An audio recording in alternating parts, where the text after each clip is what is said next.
नमस्कार, KTV news में आपका स्वागत है। मैं हूं स्तुति और आइए एक नजर डालते हैं शहर की प्रमुख सुर्खियों पर। काशी में मां अन्नपूर्णा के 17 दिवसीय महाव्रत का हुआ उद्यापन। धान की बालियों से हुआ अलौकिक श्रृंगार।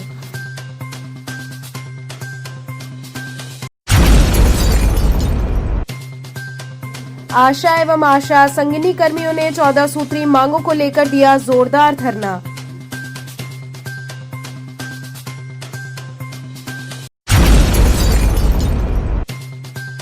कांग्रेस प्रदेश अध्यक्ष अजय राय ने भाजपा पर बोला हमला। जहरीली कफ सिरप मामले और एसआईआर सिस्टम पर उठाया सवाल। और स्वामी हरसेवानंद पब्लिक स्कूल गढ़वाघाट रमना में वार्षिक खेलकूद समारोह का हुआ समापन। और अब खबरें विस्तार से। काशी में मां अन्नपूर्णा के 17 दिवसीय महाव्रत का उद्यापन हुआ। धान की बालियों से अलौकिक श्रृंगार किया गया। मां अन्नपूर्णा मंदिर में 17 दिवसीय महाव्रत का उद्यापन श्रद्धा और भक्ति के साथ संपन्न हुआ। पूर्वांचल के विभिन्न जिलों से आए किसानों ने अपनी नई फसल की पहली धान की बालियां मां अन्नपूर्णा को समर्पित कर समृद्धि व शुभ फल की कामना की। मंदिर परिसर को कुंतलों धान की बालियों से सुंदर रूप से सजाया गया। वहीं मां अन्नपूर्णा सहित अन्य विग्रहों का भी विशेष श्रृंगार किया गया। पूरे परिसर में धान की खुशबू और वैदिक मंत्रोच्चार से पावन वातावरण गूंजता रहा। मंदिर के महंत शंकरपुरी जी महाराज ने बताया कि ये परंपरा केवल अन्न धन की समृद्धि ही नहीं बल्कि मनोकामना पूर्ति और परिवार की मंगल कामना का भी प्रतीक है। किसानों का कहना है कि उनकी फसल का पहला अन्न मां को अर्पित करने से वर्ष भर खेत खलिहान में बरकत बनी रहती है। पूरे कार्यक्रम में भक्तों की भारी भीड़ उमड़ी और काशी में भक्ति परंपरा और कृषि संस्कृति का अद्भुत संगम देखने को मिला।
आराम से कहाँ रह गए यार? अरे आए मकान के लोग हैं ना।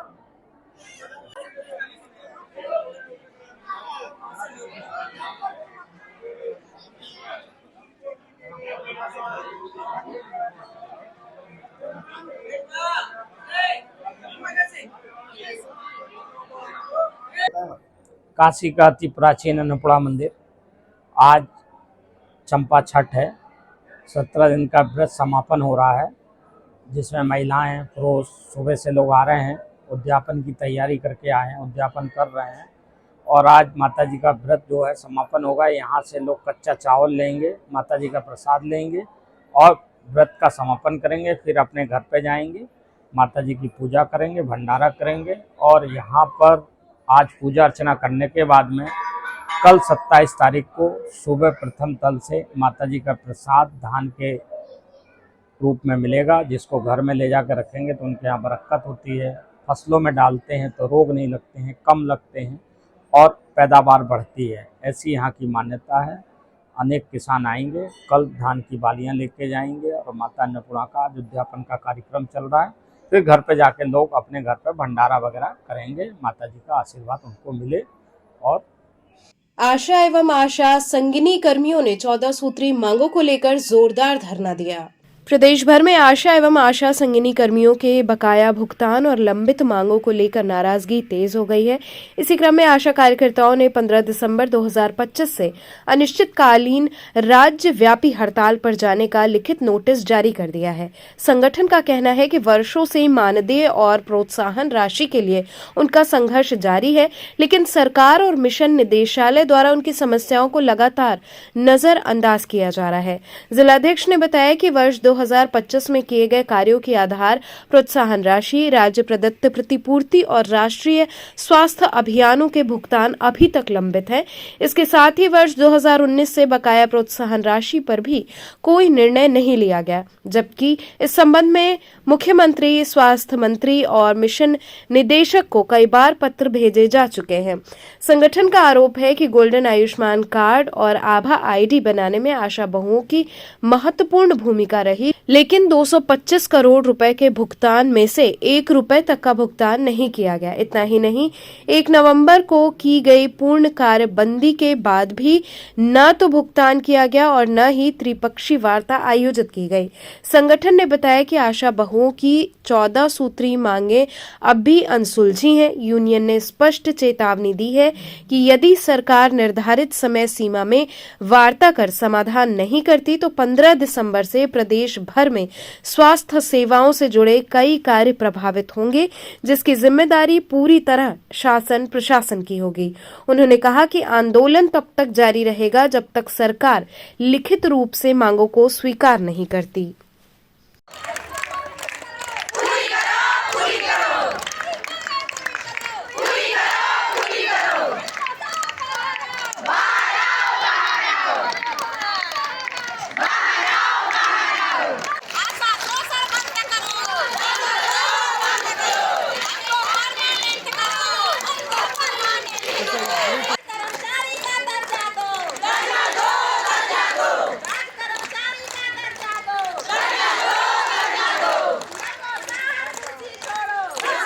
इसके पहले महिलाएं जो हैं दिल्ली में पूरे हिंदुस्तान की आशा वर्कर जो हैं, इन्होंने अपनी मांगों को लेकर के आंदोलन किया, जंतर मंतर पर धरना दिया और जंतर मंतर पर दिल्ली के में ये निर्णय लिया गया कि अगर हमारी समस्याओं का समाधान नहीं किया गया तो हम जो है एक दिन जिला मुख्यालय पर जो है चेतावनी दिवस के रूप में सीएमओ कार्यालय पर हम मना रहे हैं।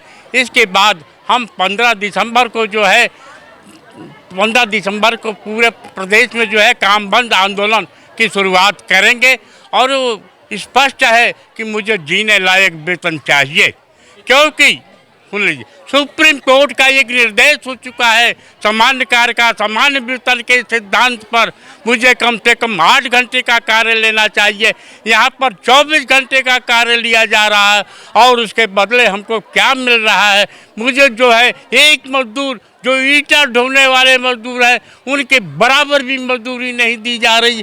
मुझसे 24 घंटे काम लिया जा रहा है, चाहे हम ग्रामीण क्षेत्र में काम करने वाले लोग हों, चाहे वर्कर हमारे सारे क्षेत्रों में काम करने वाले लोग हैं। मुझे जीने लायक वेतन नहीं दिया जा, जबकि राज्य कर्मचारियों में चतुर्थ श्रेणी कर्मचारियों की कम से कम 50,000 से कम वेतन नहीं है। हम तो केवल 20,000 और 30,000 की मांग कर रहे हैं, इससे ज़्यादा हम क्या मांगेंगे? इसके बावजूद भी इस बढ़ती हुई भीषण महंगाई में मुझे जीने लायक वेतन नहीं दिया जा रहा है।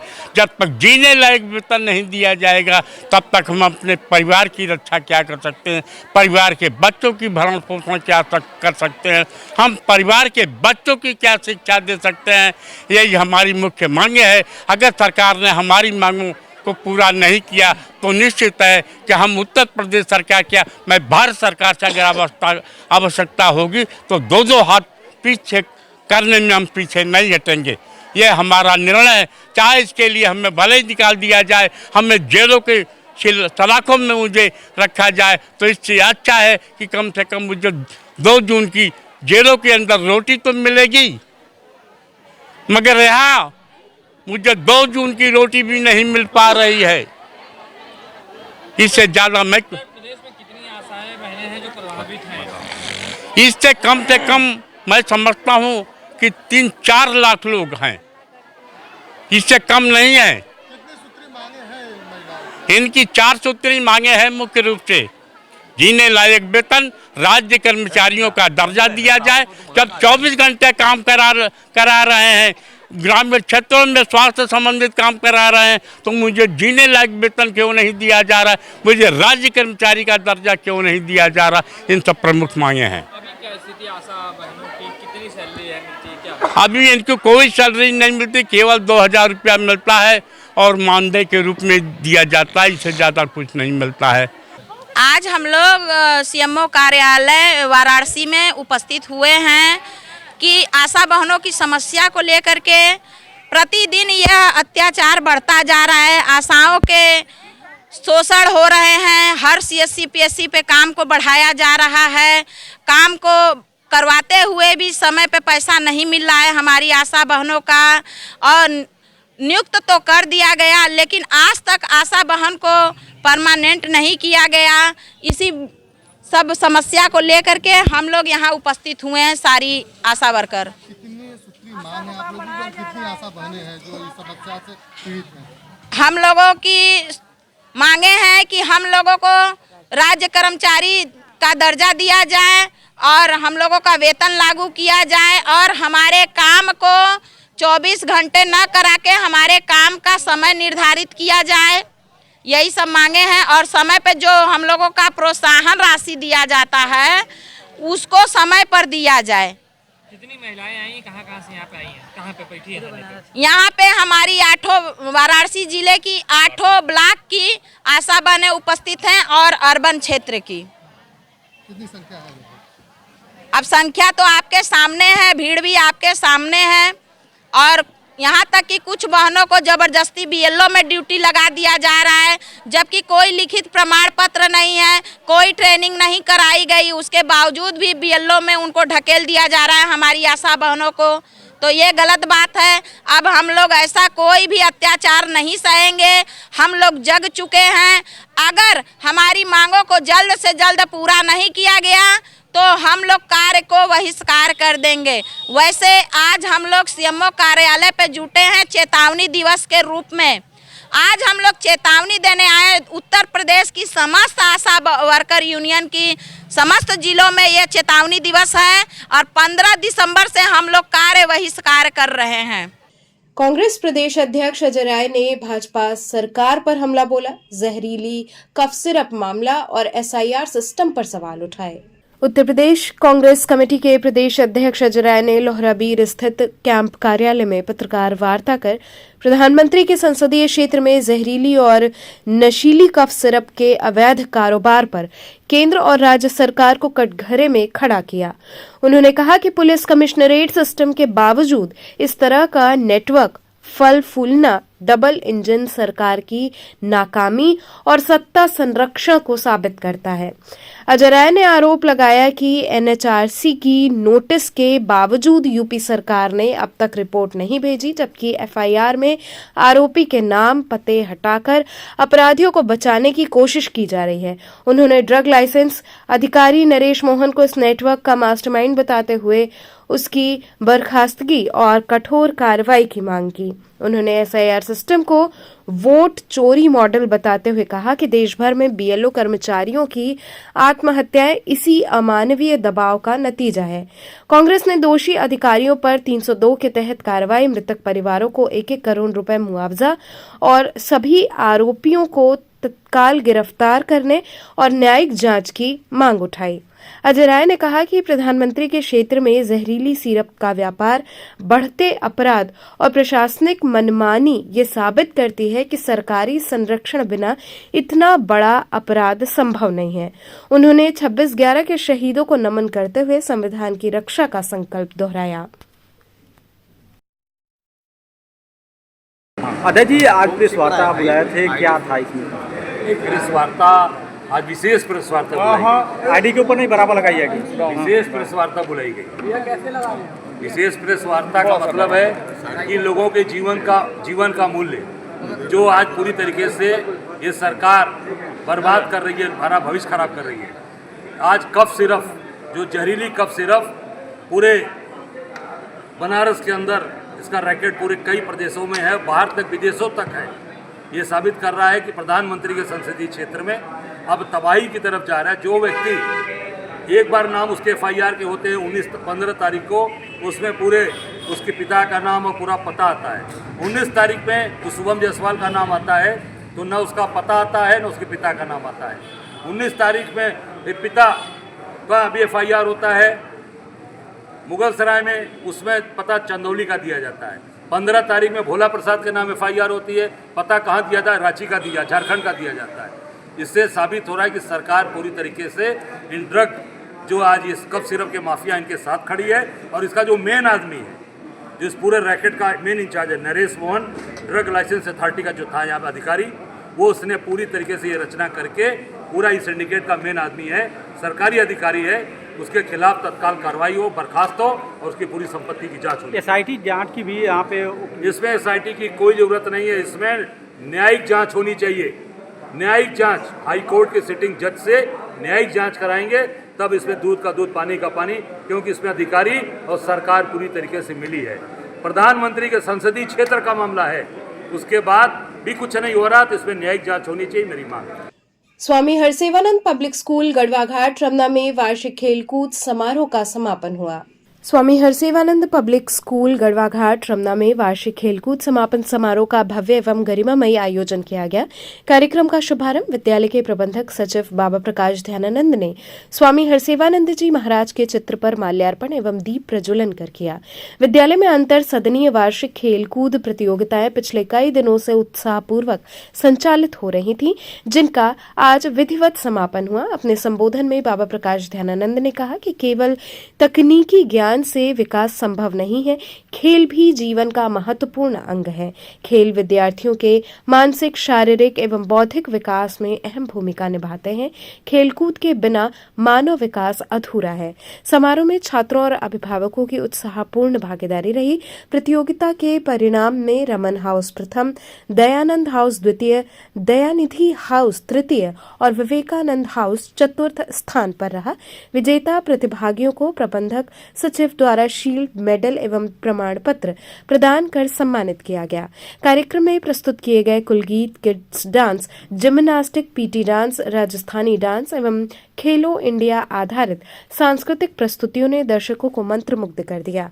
कार्यक्रम का संचालन छात्र वरुण एवं छात्रा रागिनी ने किया। विद्यालय के प्रधानाचार्य चंद्रशेखर सिंह ने स्वागत भाषण व परिचयात्मक उद्बोधन प्रस्तुत किया। समारोह में बनपुरवा शाखा के प्रधानाचार्य डॉक्टर AK चौबे, जगतगंज शाखा के प्रधानाचार्य रचना अग्रवाल, घोरावल शाखा के प्रधानाचार्य नीरज श्रीवास्तव, चुर्क शाखा के प्रधानाचार्य डॉक्टर SK चौबे सहित सुनील तिवारी, अत्येंद्र कुमार सिंह, खेल प्रभारी दिनेश कुमार, रमेश पाठक, मनोहर लाल, आशा यादव, नजमा अंसारी, योगेश राय एवं अन्य शिक्षक कर्मचारी उपस्थित रहे।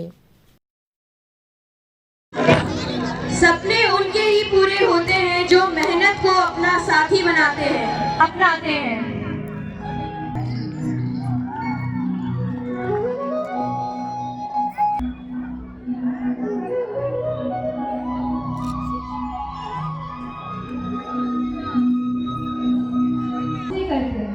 आज का ये दिन हौसलों का है। A very auspicious morning to everyone. Today, I Varun Sinha, heartily welcome respected प्यारे साथियों, आप सभी का हमारे विद्यालय के इस भव्य अवसर प्राइज हर्ष द्विवेदी, सेकंड B, थर्ड तीन-चार इवेंट्स आज बॉयज 8 बॉयज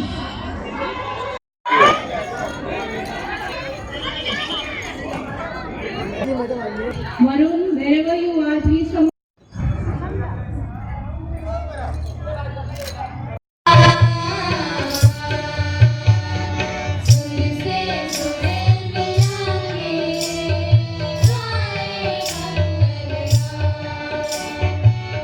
से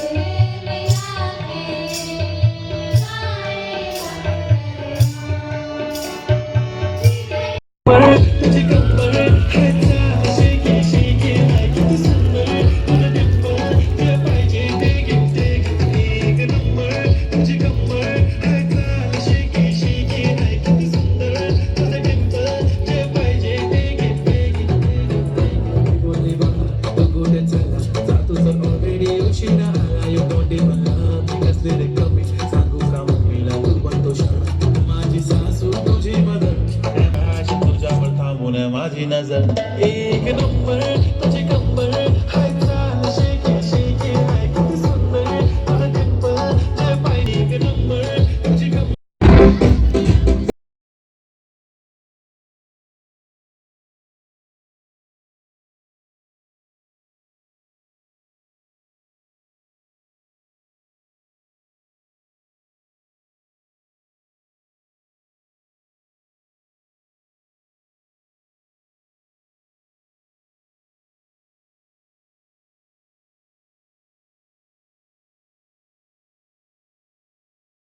पब्लिक स्कूल गढ़वा घाट में आज 7 दिवसीय वार्षिक खेलकूद प्रतियोगिता का समापन समारोह आयोजित किया जा रहा है। सांस्कृतिक कार्यक्रम के साथ साथ खेल भावना से युक्त यह कार्यक्रम प्रशंसनीय है। मैं सभी खिलाड़ियों प्रतिभागियों को बधाई देते हुए उनके उज्जवल भविष्य की कामना करता हूं। बीएचयू लॉ फैकल्टी में संविधान दिवस पर विशेष व्याख्यान का आयोजन किया गया। बीएचयू लॉ फैकल्टी में संविधान दिवस के अवसर पर एक प्रेरणादायी लेक्चर कार्यक्रम आयोजित किया गया। कार्यक्रम का विषय revisiting some experts of Indian constitution रहा, जिसमें मुख्य वक्ता के रूप में प्रोफेसर आरपी पाठक ने भारतीय संविधान के विभिन्न पहलुओं, सोशल जस्टिस और लोकतांत्रिक मूल्यों पर विस्तृत और प्रभावी व्याख्यान दिया। कार्यक्रम का संचालन प्रोफेसर क्षेमेंद्र मणि त्रिपाठी द्वारा किया गया। कार्यक्रम का शुभारंभ dean doctor CP Upadhyay, professor RP Pathak, professor AK Muralidhar और प्रोफेसर डीके मिश्रा द्वारा पुष्पांजलि और दीप प्रज्वलन से हुआ। इसके बाद कुलगीत और मंगलाचरण प्रस्तुत किया गया। फैकल्टी की ओर से प्रोफेसर पाठक को शॉल मेमेंटो प्रदान किया गया। अपने स्वागत भाषण में डॉक्टर सीपी उपाध्याय ने संविधान दिवस के महत्व पर प्रकाश डाला। आज हमारे फैकल्टी ऑफ लॉ में भारत सरकार के ministry of law and justice तरफ से हम लोग को दिशा निर्देश था, जो कि हर वर्ष आता है कि हम लोग भी संविधान दिवस पे कुछ न कुछ कार्यक्रमों का आयोजन करें। तो आज हमारे यहाँ 2 कार्यक्रमों का आयोजन हुआ। एक तो प्रोफेसर आरपी पाठक साहब, जो हमारे फॉर्मर डीन है सोशल साइंस फैकल्टी के, उनका आज स्पेशल लेक्चर हम लोगों ने ऑर्गेनाइज किया और जो उनके लेक्चर का टॉपिक था वो revisiting some aspects of the Indian constitution a critical appraisal, यानी भारतीय संविधान के कुछ ऐसे पहलू जिनका कि पुनर्मूल्यांकन करने चाहिए। इस विषय पे उन्होंने आज अपना हिंदी और अंग्रेजी में अपना आज भाषण दिया। साथ ही मिनिस्ट्री ऑफ कल्चर की तरफ से आज एक आर्ट एग्जीबिशन भी हम लोगों ने आयोजन हुआ, जिसमें कि हमारे संविधान के बनाने में संविधान सभा के जो कुल 3 वर्ष लगे, उसमें जो प्रमुख रूप से जिन लोगों का योगदान था, उसका एक चित्रण भी आज हम लोगों ने हमारे फैकल्टी में एक दीर्घा के तौर पर कहें तो उसका हम लोगों ने आज उद्घाटन हुआ। हमारे यहाँ से उनके डायरेक्टर और उनके अन्य सहयोगी गण आज उसके उद्घाटन के लिए आज यहाँ मौजूद थे। और तीसरा, जो हमारे यहाँ विश्वविद्यालय स्तर पर जो एक निर्देश आता है कि अपने भारत के संविधान की प्रस्तावना का हम लोग शपथ लेकर हम लोग उसका शपथ लेते हैं, उसका भी आज कमोवेश हमारे संकाय और अन्य लोगों के छात्र छात्राएं ने आज उसका शपथ भी ग्रहण किया। डीएवी पीजी कॉलेज में नवनिर्मित कंप्यूटर सेंटर का उद्घाटन हुआ। डीएवी पीजी कॉलेज में नवनिर्मित कंप्यूटर सेंटर का भव्य उद्घाटन किया गया। काशी हिंदू विश्वविद्यालय के कुलपति प्रोफेसर अजीत कुमार चतुर्वेदी, प्रबंधक अजीत कुमार सिंह एवं प्राचार्य प्रोफेसर मिश्री लाल ने फीता काटकर सेंटर का शुभारंभ किया। कॉलेज परिसर में स्थापित इस अत्याधुनिक सेंटर में 100 से अधिक कंप्यूटर सेट लगाए गए हैं, जो छात्रों को डिजिटल व तकनीकी शिक्षा के क्षेत्र में नए अवसर प्रदान करेंगे। कॉलेज प्रशासन के अनुसार नए कंप्यूटर सेंटर के माध्यम से एआई, साइबर सुरक्षा, डिजिटल इनोवेशन और अन्य आधुनिक तकनीकी पाठ्यक्रमों को और अधिक सशक्त रूप से संचालित किया जाएगा। इसका उद्देश्य छात्रों को भविष्य की तकनीकों के अनुरूप प्रशिक्षित करना है। उद्घाटन के बाद कुलपति प्रोफेसर अजीत कुमार चतुर्वेदी ने महाविद्यालय में विभिन्न विभागों commerce lab, icon lab, library, language lab, मनोविज्ञान लैब और पुरातत्व लैब का निरीक्षण किया। उन्होंने सभी विभागों की व्यवस्थाओं की सराहना करते हुए कहा कि कॉलेज शिक्षा की गुणवत्ता को बेहतर बनाने की दिशा में सराहनीय प्रयास कर रहा है।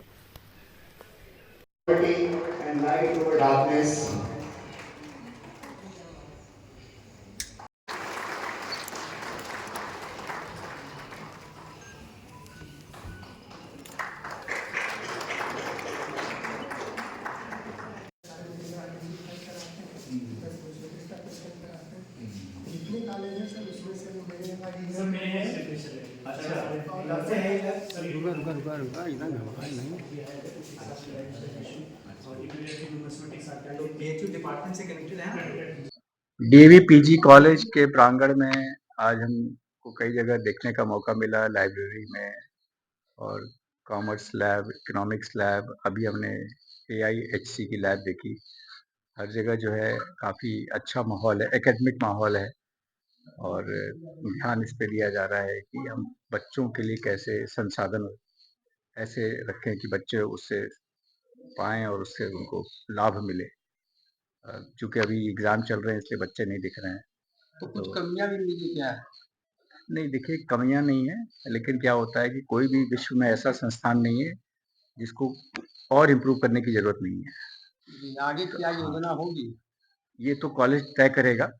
हम आए हैं अपने अनुभव शेयर करेंगे, जो भी हमारे अनुभव होंगे इनसे शेयर करेंगे, लेकिन मुझे लग बहुत अच्छा रहा है। सारे मतदाता सूची गहन पुनरीक्षण अभियान के तहत वार्ड 84 में सहायता शिविर लगाया गया। शहर दक्षिणी विधानसभा क्षेत्र में मतदाता सूची गहन पुनरीक्षण अभियान 2025 के तहत वार्ड नंबर 84 में सहायता केंद्र शिविर आयोजित किया गया। सभासद संजय केशरी के नेतृत्व में लगाए गए इस शिविर में क्षेत्रीय लोगों के निर्वाचन कार्ड से संबंधित फॉर्मों को दुरुस्त किया गया। शिविर में सुबह से ही लोगों की भारी भीड़ देखने को मिली। मतदाता सूची संशोधन, नाम जोड़ने, सुधार और परिवर्तन से जुड़े कार्यों के लिए नागरिक बड़ी संख्या में पहुंचकर सेवाएं ले रहे हैं।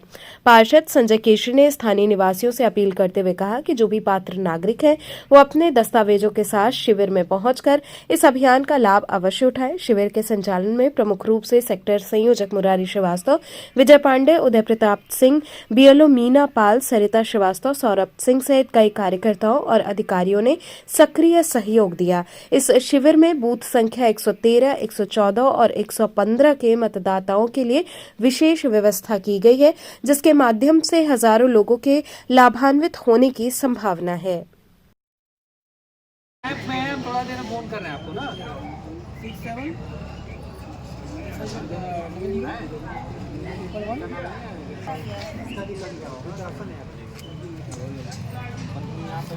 खाली एक काउंटर लड़का था आया था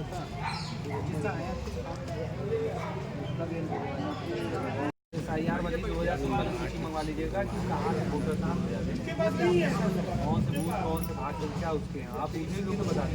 ये सब जगह चल रहा है, ठीक है।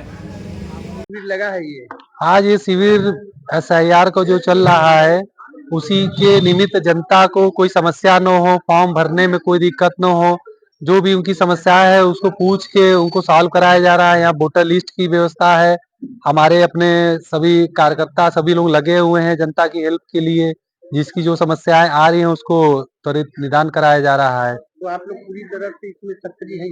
बिल्कुल बिल्कुल, जनता के लिए हम लोग सुबह यहाँ कैंप लगता है 10 बजे से शाम 5-6 बजे तक कैंप लगा हुआ है। यहाँ पे पूरा जनता के कई रोज फोन आ रहा है, कम से कम सैकड़ों लोगों का फोन आ रहा है, तुरंत उसका निदान किया जा रहा है। किसी का पर्ची नहीं मिल रहा है तो उनका वोटर ID कार्ड से खुजवा के भिजवाया जा रहा है और उनका फॉर्म फिलअप इसको बना लेंगे। इससे भारत निर्वाचन आयोग का एक ही मंशा है कि कोई भी हमारा जो भारत का सम्मानित नागरिक है वो अपने मतदान करने से वंचित न रहे। वो अपने वोटर लिस्ट में अपने नाम को चेक कर ले और उसको दुरुस्त कर ले, नाम में कोई करेक्शन हो, कोई भी तरह की समस्या हो उसको दुरुस्त कर ले। कि उस दिन जब वोटिंग के समय आता है तो लोग परेशान होते हैं कि भैया हमारा नाम नहीं है या और भी बहुत तरह की समस्याएं हैं, उसी के निदान के लिए इस तरह का शिविर लगाया गया है और हमारे उसका निदान कराने के लिए हमारे सभी कार्यकर्ता लगे हुए हैं। तो चलते चलते पुनः एक नजर डालते हैं शहर की प्रमुख सुर्खियों पर। काशी में मां अन्नपूर्णा के 17 दिवसीय महाव्रत का हुआ उद्यापन, धान की बालियों से हुआ अलौकिक श्रृंगार।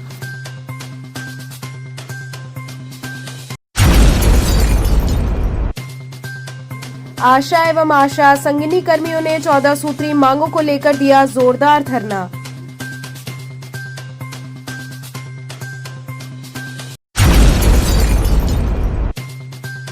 कांग्रेस प्रदेश अध्यक्ष अजय राय ने भाजपा पर बोला हमला, जहरीली कफ सिरप मामले और SIR सिस्टम पर उठाया सवाल।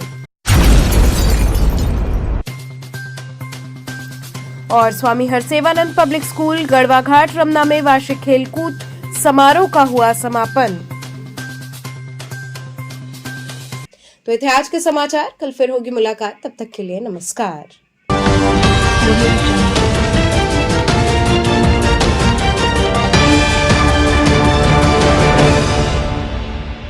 खबरों से जुड़े रहने के लिए हमारे चैनल KTV वाराणसी को सब्सक्राइब करें और लेटेस्ट अपडेट्स के लिए बेल आइकन को प्रेस करें।